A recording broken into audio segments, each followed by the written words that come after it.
ঈদকে সামনে রেখে বাংলাদেশের সিনেমা প্রেক্ষাগৃহগুলো এখন সরগরম।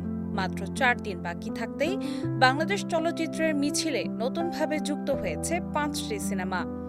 বাংলাদেশ চলচ্চিত্র সার্টিফিকেশন বোর্ড সোমবার নিশ্চিত করেছে যে রেদওয়ান রনির দম, মেহেদী হাসান হৃদয়ের রাক্ষস, আবুল হায়াত মাহমুদের prince, once upon a time in Dhaka, Raihan রাফির প্রেসার কুকার এবং তানিম নূরের বনলতা এক্সপ্রেস এবার প্রদর্শনের অনুমতি পেয়েছে।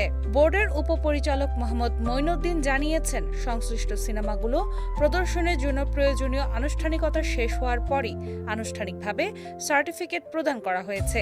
এতে সিনেমাগুলো মুক্তির জন্য সব প্রস্তুতি সম্পন্ন করেছে এবং এখন প্রেক্ষাগৃহে দর্শকদের জন্য অপেক্ষমান। দম সিনেমাটি সর্বসাধারণের জন্য ইউ গ্রেড উপযোগী হিসেবে অনুমোদন পেয়েছে।